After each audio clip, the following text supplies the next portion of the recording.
Hello दोस्तों, good morning. सभी को आपका आईएएस सर्वोदय में स्वागत है। नीतीश कुमार। आज 5 अप्रैल 2023 है। आज 5 अप्रैल 2023 है। आज का जो इम्पोर्टेंट न्यूज़ होगा आप लोगों के सामने डिस्कस करेंगे हम लोग। और जो भी अगर अभी तक हमारे चैनल को शेयर और सब्सक्राइब नहीं किए हैं उसको शेयर और सब्सक्राइब जरूर करें। आगामी जो भी आप एग्ज़ाम देने जा रहे हैं, अगर आप बात करें 68th मेंस का या 69th बीपीएससी पीटी और मेंस दोनों की बात करेंगे, या आगामी अगर आप 67th का इंटरव्यू देंगे उसके लिए बहुत ही इंपॉर्टेंट न्यूज आर्टिकल होगा आज।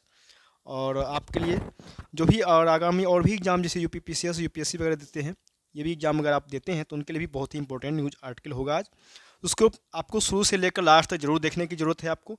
खासकर अगर आप मेंस का अगर बात करें, चाहे जीएस हो या अब तो बीपीएससी की अगर बात करें, तो बीपीएससी में आपका नया टॉपिक एक नया जुड़ गया है, उसका है ऐसे नाम है।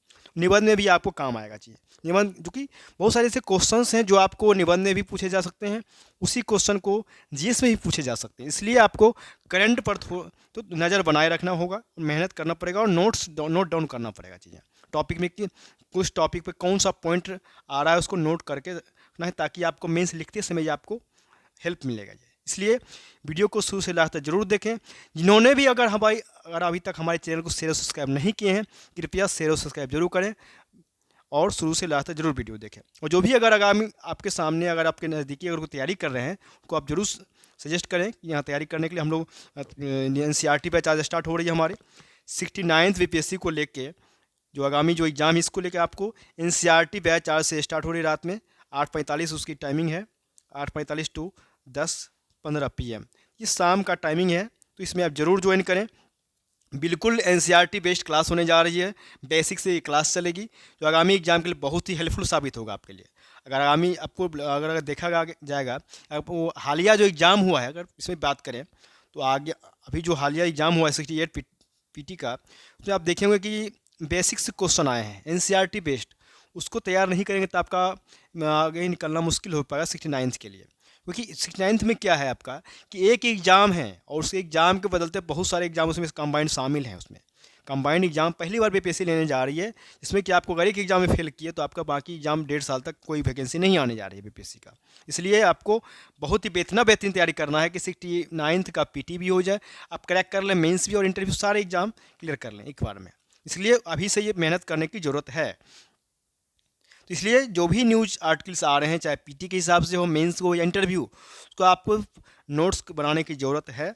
और आपको नोट्स बनाएंगे तो आपको आंसर राइटिंग में भी हेल्प मिलेगी। देखें, चलिए तो हम लोग स्टार्ट करते हैं। टॉपिक आज का जो है हमारा, ये भी है आपका बंगाल में जो हिंसा हुई है उसके ऊपर, पत्थरबाजी उसके ऊपर है। ये हुआ क्यों था और किस वजह से ऐसा हुआ, इसके बारे में जानेंगे। कौन सा आर्टिकल का यूज किया जा रहा है इसमें, इससे हम हालांकि ये न्यूज़ अलग है लेकिन आपके काम का चीज़ें हैं, इसको भी देखने की ज़रूरत है अपने एंगल से। मतलब एक सिविल सर्विस एस्पिरेंट हैं, वो कैसे अखबार पढ़ते हैं और कौन सा टॉपिक उनके लिए है, और जो आम आदमी पढ़ते हैं दोनों में बहुत डिफरेंस होता है। इस बात को समझेंगे वो क्या पढ़ता है और आपको क्या पढ़ने की ज़रूरत है। वो आपको एग्ज़ाम के क्वेश्चंस और सिलेबस के ऊपर डिपेंड करेगा। आपको पढ़ेंगे तो पता चलेगा कि हमारे लिए क्या इंपॉर्टेंट है, पीटी के लिए क्या इंपॉर्टेंट है, मेंस के लिए क्या इंपॉर्टेंट है और इंटरव्यू में क्या पूछा जा सकता है इस टॉपिक से रिलेटेड।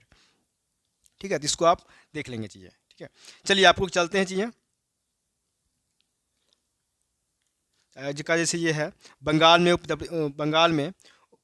कहा जा रहा है, बंगाल में उपद्रवियों लोकल ट्रेन पर पत्थरबाजी किया गया, उसके ऊपर है ये टॉपिक। में अगर बात करें एग्जाम के पॉइंट ऑफ व्यू से देखें, तो पहली बात तो जानेंगे आखिर हुआ क्या था इसमें। तो बंगाल में रामनवमी के जुलूस के दौरान हुई हिंसा थमने का नाम नहीं, मतलब हिंसा जो हुआ है रामनवमी के ऊपर वो उसको दर्शाया गया है इसमें, रामनवमी में जो हुआ था। तो इसके बारे में और भी जानेंगे इसमें क्या क्या चीज़ें हैं।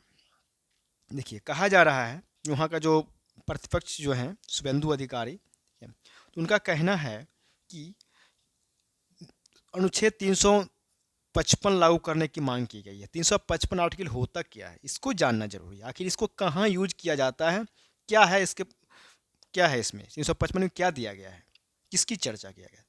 तो यहाँ पे इस पर लागू किया गया है, क्यों मांग किया गया है, इसकी ज़रूरत क्यों पड़ी, इस बात को समझना जरूरी है। तो अगर देखेंगे यहाँ पे, तो नेता प्रतिपक्ष जो अधिकारी हैं हिंसा से प्रभावित इलाकों में 355 लागू करने, ज़्यादातर सुने होंगे आप 144 बिहार में भी हुआ हिंसा, 144 लागू किया गया, लेकिन यहाँ पे 355 की मांग की जा रही है।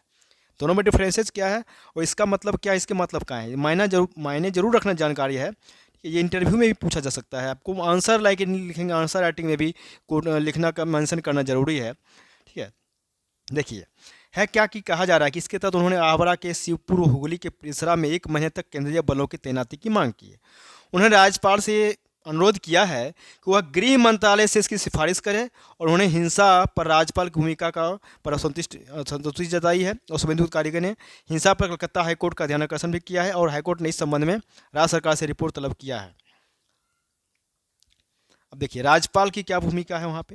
राज्यपाल ये कहा है, अभी हम लोग बिहार के हिंसा जो बिहार शरीफ का भी मतलब देखेंगे आगे, इसमें है राज्यपाल का कहना है कि सरेसरा के हिंसा प्रभावित जो में पहुंचे, जब राज्यपाल पहुंचे हैं, उनका राज्यपाल का नाम है डॉक्टर सीवी आनंद। उन्होंने कहा है कि हिंसा में शामिल तत्वों के खिलाफ ठोस कार्रवाई किया जाएगा, और केंद्र और राज्य सरकार जो भीड़ तंत्र को जड़ से उखाड़ फेंकने के लिए मिलकर काम करेंगी। ठीक है, तो ये तो अपना राज्य सरकार का काम, ये चीज़ें हैं। आगे देखते हैं। देखिए कहा जा रहा है मनगढ़ंत नाम रख लेने से बदल जाएगी न बदल नहीं जाएगी हकीकत, बदल नहीं जाएगी हकीकत। इसके बारे में ये कहा जा रहा है।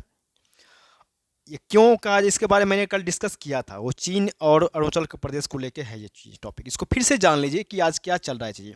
ये अगर देखा जाए तो इंटरनल सिक्योरिटी का टॉपिक है, इंटरनल सिक्योरिटी का हमारी सुरक्षा का टॉपिक विषय है। यूपीएससी में पेपर में ही, ये बीपीएससी में ये नहीं, लेकिन जानकारी होना जरूरी है भारतीय नागरिक के लिए, कि आप सिविल सर्विस एक्सपेरेंट के लिए कि इसको जानकारी रखना जरूरी है। क्योंकि अगर देखेंगे इससे रिलेटेड क्वेश्चंस आए हैं बीपीएससी में। कि होता क्या है कि अब बीपीएससी में जो क्वेश्चंस आ रहे हैं, आपको बेसिक लेवल क्वेश्चन घटना घटा था कब और क्वेश्चन पूछा जाएगा बाद में।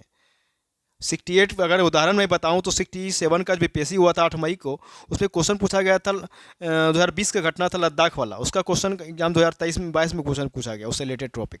इसलिए आपको हर टॉपिक पे नज़र रखना पड़ेगा चीज़ें निकालने के लिए। पीटी में भी ये चीज़ें मैं जिस पर डिस्कस कर रहा हूँ चीज़ें।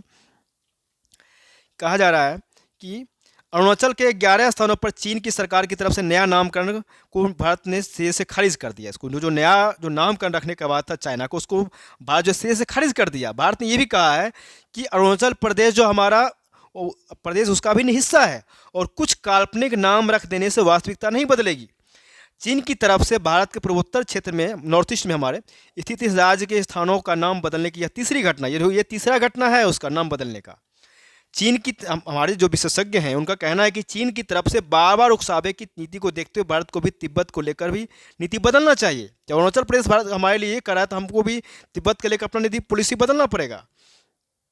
हमारे जो भारतीय जो विदेश मंत्रालय हैं, अरविंद बागची जो हैं, कहना है कि हमने भारतीय चीनी तिब्बत व पिनइन लिपि में जारी किया था। यह चीन की तरफ से भारतीय राज्य को अपने हिस्से में दिखाने की साजिश के तहत किया जाता है।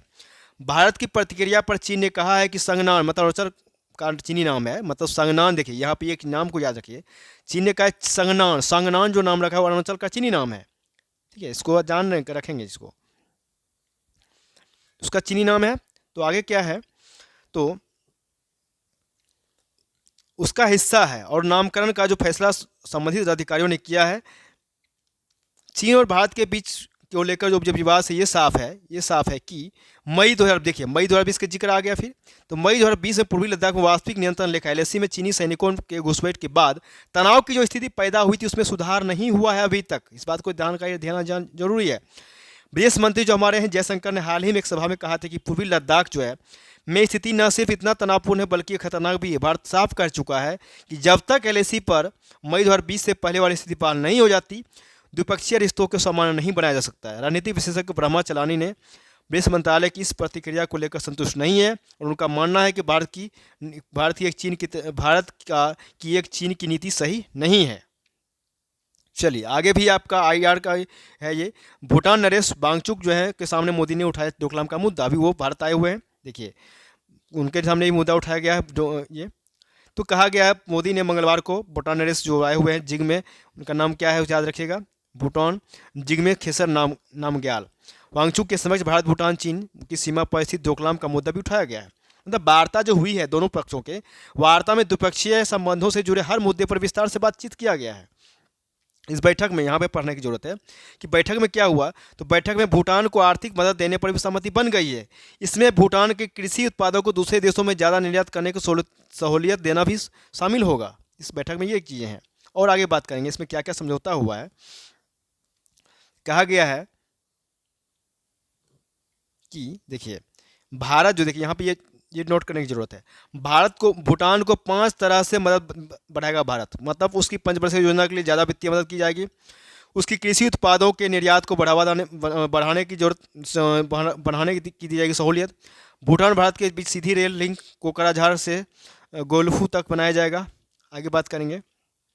आगे क्या है चौथा, जयगांव के नज़दीक दोनों देशों की सीमा पर पहला इंटीग्रेटेड चेक पोस्ट बनाया जाएगा और भूटान को ज़्यादा से ज़्यादा कर्ज देने की सुविधा देगा भारत। ये 5 पॉइंट पर मदद भारत करेगा, इस पर को ध्यान देंगे चाहिए।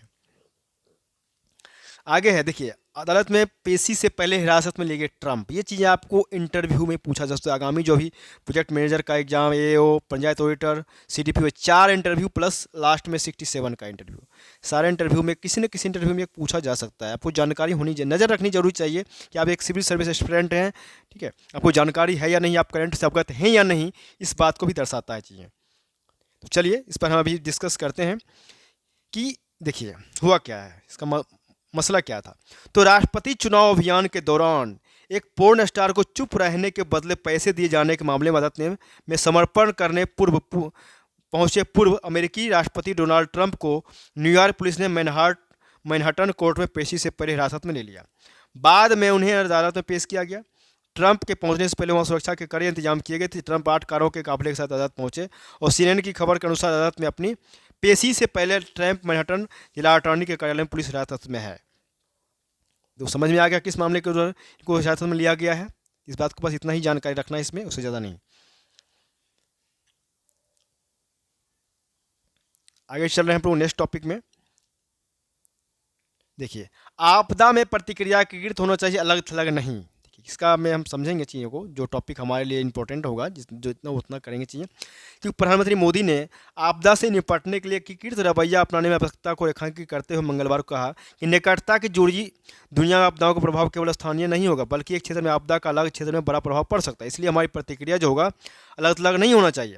मतलब आपदा प्रतिरोधी बुनियादी ढांचा, मतलब डिजास्टर रेजिलिएंट इंफ्रास्ट्रक्चर पर 5वें अंतर्राष्ट्रीय सम्मेलन में अपने वीडियो संदेश में ने ये कहा कि प्रत्येक राष्ट्र और क्षेत्र विभिन्न प्रकार की आपदाओं का सामना कर रहे हैं और इन परिस्थितियों में समाज जो है बुनियादी ढांचे से संबंधित स्थानीय ज्ञान विकसित करता है।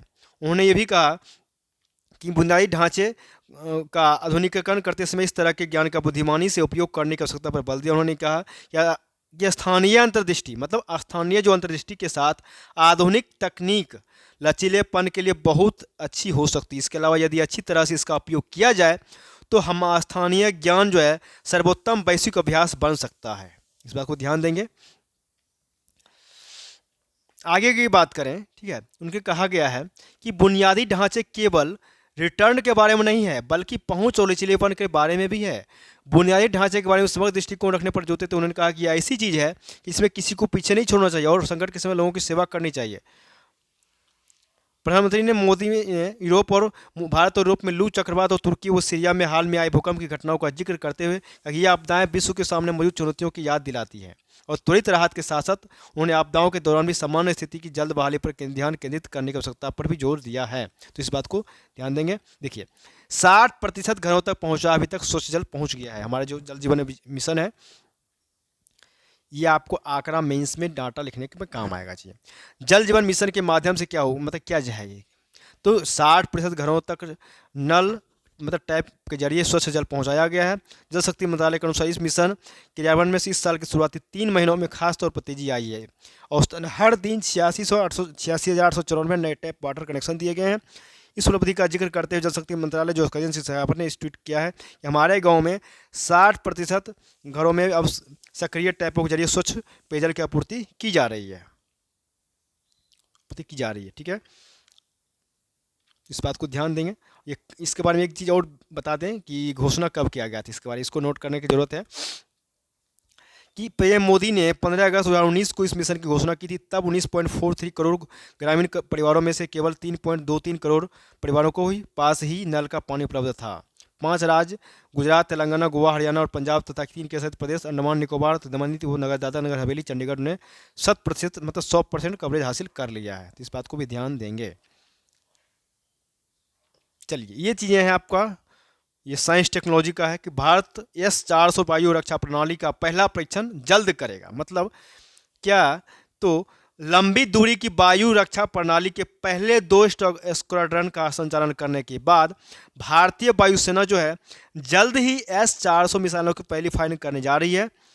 वरिष्ठ जो अधिकारी हैं, रक्षा अधिकारी ने भारतीय बलों को ने रूस में परीक्षण के दौरान रूसी मूल की मिसाइल प्रणाली को दागा था, लेकिन अभी तक इससे देश में इसे दागा नहीं जा सका है।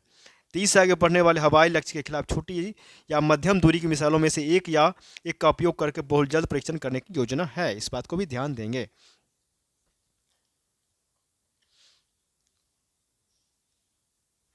ये जो मिसाइल जो है 400 किलोमीटर तक मार कर सकती है, और ये हमको सौदा हुआ था रूस के साथ। इस बात को भी ध्यान, इसको कतई नहीं भूल सकते हैं।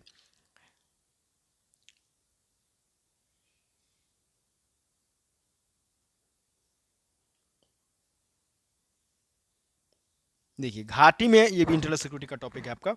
घाटी में आतंकियों से संबंध रखने वाले ठेकेदारों की काली सूची में डालेंगे। मतलब साफ है कि जम्मू कश्मीर में आतंकियों और अलगाववादियों के साथ साथ प्रत्यक्ष परोक्ष संपर्क में रखने वाले ठेकेदारों को अब सरकारी परियोजनाओं में शामिल नहीं किया जाएगा, बल्कि उन्हें काली सूची में रखा जाएगा। प्रदेश सरकार ने यह कदम जम्मू कश्मीर में आतंकियों और अलगाववादियों के वित्तीय नेटवर्क को पूरी तरह नष्ट करने के अभियान के तहत उठाया गया है। पुलिस के सीआईडी विंग 1 ने सरकारी खुफिया एजेंसियों को सभी ठेकेदारों की पृष्ठभूमि की जांच करने के लिए कहा गया है।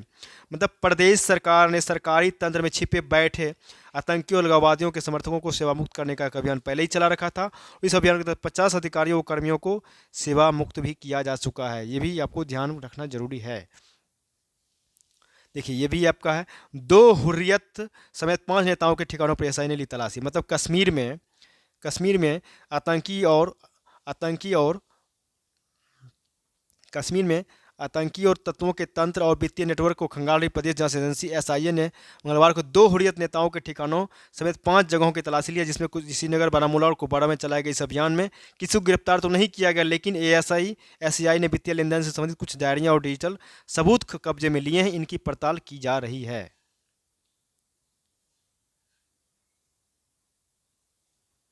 आगे चलेंगे। देखिए गैर कानूनी शराब भट्टी चलती मिली तो स्थानीय पुलिस होगी जिम्मेदार, सुप्रीम कोर्ट का ये कथन है। सुप्रीम कोर्ट ने मंगलवार को पंजाब को निर्देश सरकार दिया है, पंजाब सरकार को, कि वह राज्य में गैर कानूनी देसी शराब के उत्पादन और परिवहन और गैर कानूनी भट्टियों के संचालन की रोकथाम के लिए कार्रवाई जारी रखे। जस्टिस एम आर शाह और justice C T Ravi Kumar की पीठ ने दोहराया कि अगर किसी क्षेत्र में कोई गैर कानूनी भट्टी चलती पाई गई तो स्थानीय पुलिस को जिम्मेदार ठहराया जाएगा। नकली शराब पीकर लोगों के मरने के पूर्व की घटनाओं के संबंध में शीर्ष अदालत ने कहा है कि 3 जिलों की 3 घटनाओं में 7 एफआईआर दर्ज की गई थी। इन सभी मामलों में जांच के बाद आरोपितों को गिरफ्तार किया गया था, लेकिन उनके विरुद्ध जो है आरोप पत्र दाखिल किए गए थे और उन पर मुकदमा चल रहा है। लिहाजा इस मामले में और किसी आदेश की जरूरत नहीं है।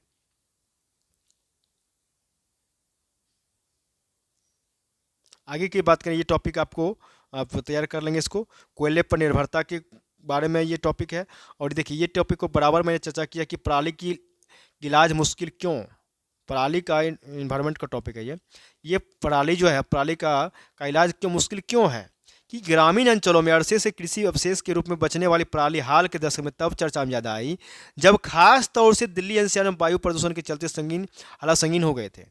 पहले इस प्रदूषण की रोकथाम के लिए पटाखों पर प्रतिबंध लगा, फिर कहा गया कि किसान जिस तरह से खुलेआम पराली जला रहे हैं वह साफ हवा के रास्ते में सबसे बड़ी बाधा है।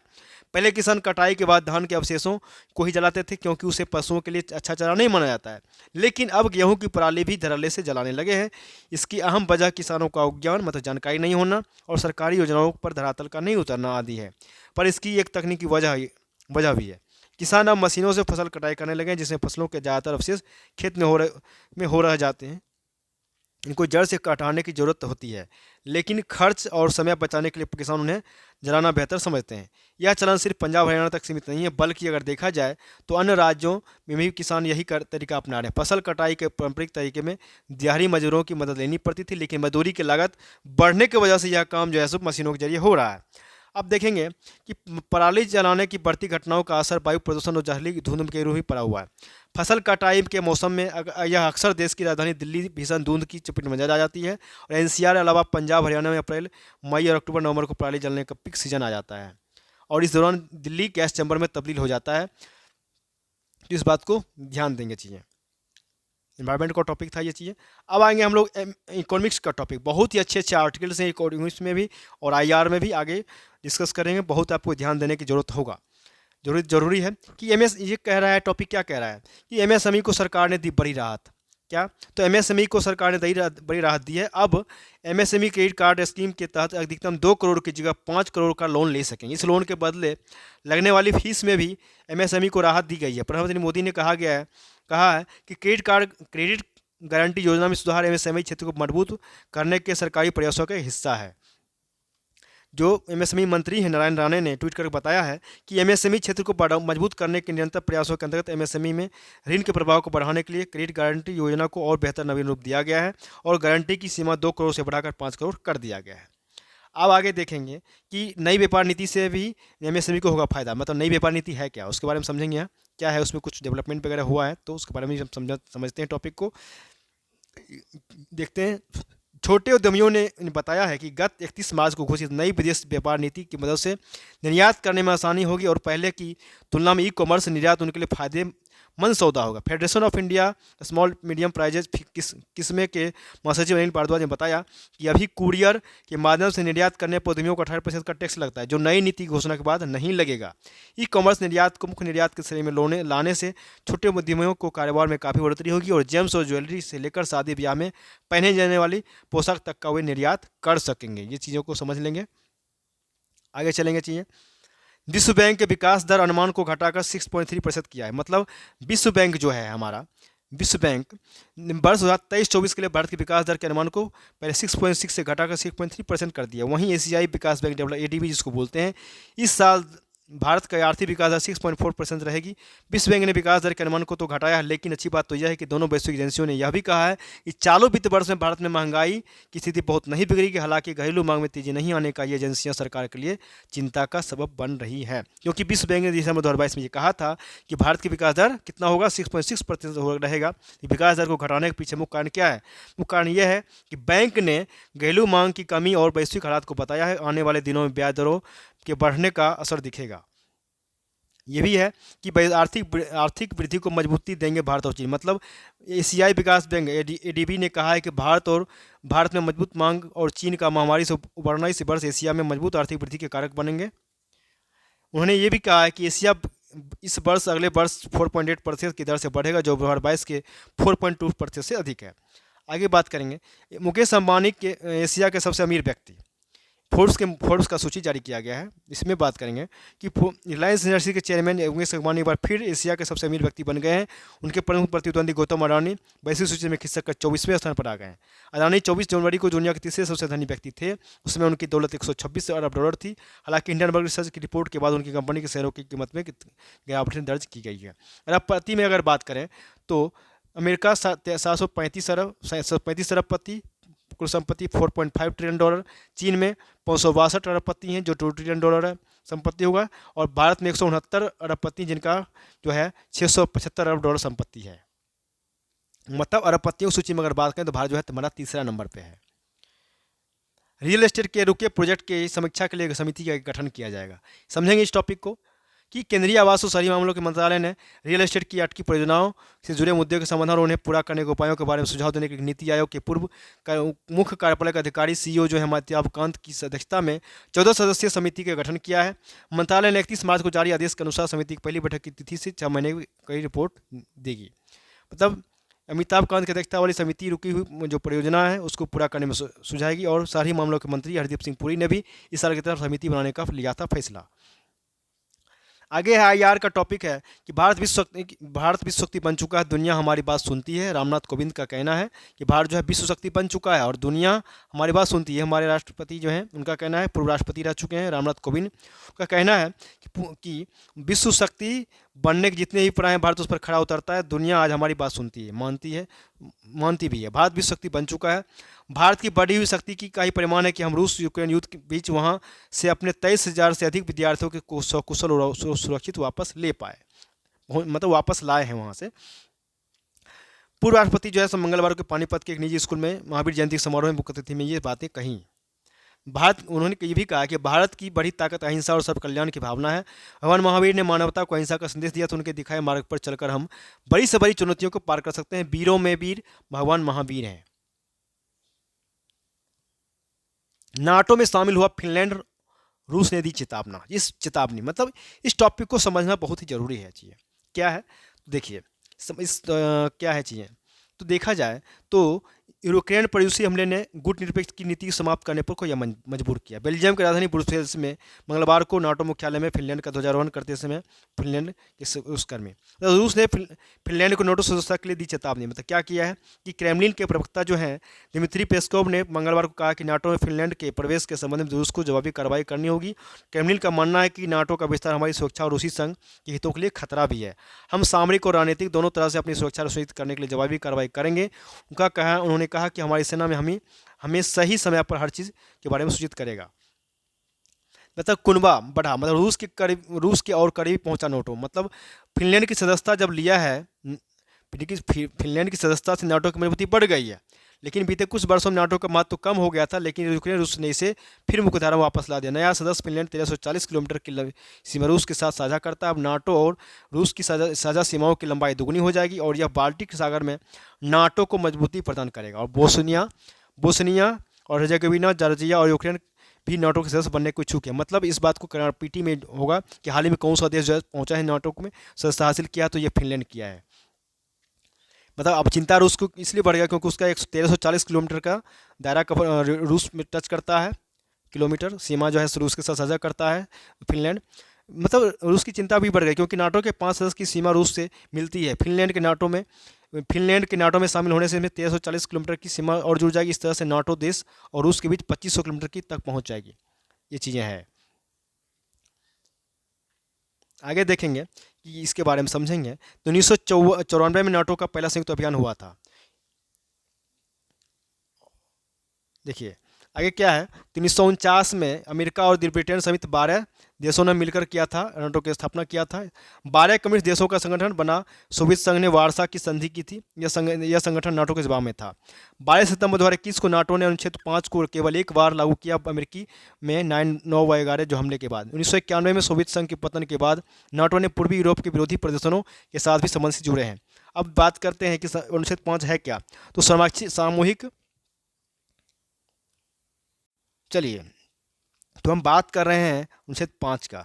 तो नाटो का जो अनुच्छेद 5 जो है, ये अनुसार संगठन के किसी एक सदस्य पर हमला सभी पर हमला माना जाएगा। मतलब ये इंपॉर्टेंट समझना जरूरी बात है कि अनुच्छेद 5 के अनुसार जो है, अगर कहना है कि संगठन का किसी एक सदस्य पर अगर हमला होगा सभी पर हमला माना जाएगा। यही वजह है कि सोवियत संघ और रूस सैन्य रूप से किसी कमजोर नाटो सदस्य देश पर भी हमला करने का साहस नहीं कर पाया है। और नाटो देशों को सदस्य देशों के सैन्य संगठन संसाधनों के इस्तेमाल करने का अधिकार है। और इसमें और भी चीज़ें हैं कि नाटो का इतिहास समझेंगे यहाँ पे तो हम लोग पाएंगे कि नाटो या नॉर्थ अटलांटिक ट्रीटी ऑर्गेनाइजेशन 1949 में स्थापित एक अंतर सरकारी सैन्य संगठन या उत्तर अमेरिका और यूरोपीय राष्ट्रों के बीच एक संगठित रक्षा संधि के रूप में गठित किया गया था, जो साम्राज्यवादी फैलाव रोकने की और शीत युद्ध के दौरान सोवियत आक्रमण से संयुक्त राज्यों को संरक्षित करने का अधिकार बनाया गया था। किस वर्ष कितना सदस्य जुड़ा था उसके बारे में डिस्कस करें। देखिए बात कर रहे हैं आपको। देखिए तो 1949 में Belgium, Canada, Denmark, France, Iceland, Italy, Luxembourg, Netherland, Norway, पुर्तगाल, यूनाइटेड किंगडम और संयुक्त राज्य अमेरिका। 52 में जुड़ा है आपको ग्रीस, टर्की।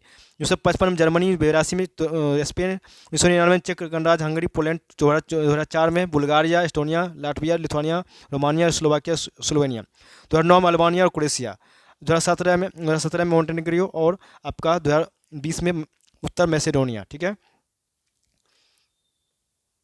देखिए यहाँ पे एक थोड़ा सा जानकारी है पीटी को लेके कि लंदन स्कूल ऑफ इकोनॉमिक्स में हिंदू होने के कारण भारतीय छात्रों को बनाएगा निशाना। मतलब ब्रिटेन के प्रतिष्ठित विश्वविद्यालय लंदन ऑफ इकोनॉमिक्स जो है में छात्र संघ के चुनाव में आयोग ठहराए गए भारतीय छात्र ने दावा किया है कि भारतीय और हिंदू पहचान के कारण उसे निशाना बनाया है।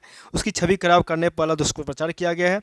हरियाणा के गुरुग्राम निवासी करण कटरिया लंदन स्थित इस विश्वविद्यालय से कानून में पोस्ट ग्रेजुएट की पढ़ाई कर रहे हैं। इस बात को ध्यान देंगे चाहिए। चलिए तो चलिए आगे हम लोग एक टॉपिक और बचा हुआ है आपका।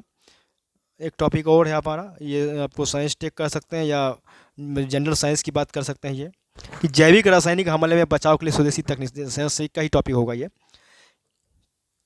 कहा जा रहा है कि बीते कुछ वर्ष में रासायनिक जैविक युद्ध जो है की आशंका गढ़ी गई है। इसी को ध्यान में रखते हुए भारत में ऐसी तकनीक विकसित की गई जो आम नागरिकों को भी रासायनिक और जैविक हमले में सुरक्षा प्रदान कर सके। परमाणु रक्षा तकनीक पर लंबे समय तक शोध करने वाले सर्वोदय जनरल डॉक्टर शिवपाल नगर ने स्वदेशी उपकरण तैयार किया जो फंगस, बैक्टीरिया समेत 30 खतरनाक गैसों को सोख लेगा। IIT रुड़की से स्नातक एवं पुणे से PhD करने वाले मेरठ निवासी डॉक्टर शिवपाल बताते हैं कि इस उपकरण में लगा एक्टिवेटेड कार्बन खतरनाक कणों को अवशोषित कर लेता है। इसमें लगे फिल्टर जो है 0.3 माइक्रोन तक के कणों, वायरस और फंगस, बैक्टीरिया को सोख लेता है। इससे सिर्फ ऑक्सीजन और नाइट्रोजन गैसें सजित होती है। उपकरण में फिल्टर में एकत्र कचरे से जैविक खाद बन पाएगी। इस तकनीक को पेटेंट मिल चुका। विज्ञानियों ने परखा कि हिमाचल प्रदेश में बद्दी स्थित संयंत्र में DRDO और IIT के विज्ञानियों तथा रक्षा विशेषज्ञ ने डॉक्टर श्रीपाल के बनाए गए उपकरण का बीती 16 फरवरी को निरीक्षण कर प्रमाणित किया था कि इसके अलावा 25 मार्च को नई दिल्ली में नेशनल साइंस सेंटर में भी इस तकनीक का प्रदर्शित किया गया था, जहां इसे प्रथम पुरस्कार मिला है। अब समझेंगे इसके बारे में कि 12 पेड़ों के बारे में सोखता है कार्बन डाइऑक्साइड, मतलब जैविक रासायनिक हमलों में बचाव के लिए बना उपकरण 12 पेड़ों के बराबर कार्बन डाइऑक्साइड सोखता है। श्रीपाल ने 4 मार्च 2023 को गुवाहाटी में आयोजित उद्यावरण 22-23 सम्मेलन में इस तकनीक का प्रदर्शन किया था। और बात करें कि परमाणु सुरक्षा तकनीक के शोध के लिए उन्हें वर्ष 2011 में विश्व के जाने माने विज्ञानियों में बीच International Biographical Centre of Cambridge England में लीडिंग साइंटिस्ट अवार्ड से नवाजा जा चुका है। इस शोध के लिए उन्हें 3 सेनाओं के प्रमुख और चीफ ऑफ स्टाफ कमेटी के चेयरमैन से कमेंडेशन पदक भी मिल चुका है। तो इसको आप जान लेंगे। और देखिए ये भी, इसको भी देख लें, PT का टॉपिक होगा आपके लिए कि चंद्र मिशन में पहली बार अश्वेत वो महिला, मतलब अंतरिक्ष एजेंसी नासा ने 50 वर्ष बाद अपने अति महत्वाकांक्षी चंद्र मिशन पर भेजने के लिए 4 अंतरिक्ष महिलाओं के नाम की घोषणा किया है। इन्हें पहली बार एक महिला और एक अश्वेत को शामिल किया गया। इनमें बाएं से जेरेमी हैंसन, विक्टर क्लोवर और रीड वेनर और पहला अंतरिक्ष यात्री क्रिस्टीना कोच शामिल है। कोच के पास सबसे लंबे समय तक अंतरिक्ष में उड़ान भरने का विश्व रिकॉर्ड है। इनमें से हैंसन को छोड़ बाकी पहले के अंतरिक्ष में जा चुके हैं। चारों अगले साल के अंत तक चांद पर जाएंगे और चक्कर लगाकर वापस लौटेंगे। तो इस यहाँ तक हम लोगों ने आज का जो भी इंपॉर्टेंट टॉपिक था, मैंने बहुत इंपॉर्टेंट टॉपिक को डिस्कस किया है। कि वीडियो अच्छा लगे तो आप लोग शेयर और सब्सक्राइब जरूर करें। तो क्या आप लोग कंजूसी करते हैं कि आप लोग शेयर और सब्सक्राइब नहीं करते हैं, और वीडियो को शुरू से लास्ट तक जरूर देखेंगे। कृपया जब तक नहीं देखेंगे तो बहुत सारे टॉपिक आपका उसमें इंपॉर्टेंट जो न्यूज़ के एग्जाम के पॉइंट ऑफ व्यू से वो आपको डिस्कस किया गया है। कृपया इस वीडियो को शुरू से लास्ट तक जरूर देखें और इस वीडियो को पूरा देखें, और जो भी आपके करीबी उसको शेयर करने का जरूर प्रयास करें। जो तैयारी कर रहे हैं उनको हेल्प मिलेगी इससे, और हमें भी मोटिवेशन प्राप्त होगा अगर आप सब्सक्राइब करते हैं तो। चलिए ठीक है, हम लोग फिर नेक्स्ट सेशन में मिलते हैं। तब तक के लिए बहुत बहुत धन्यवाद।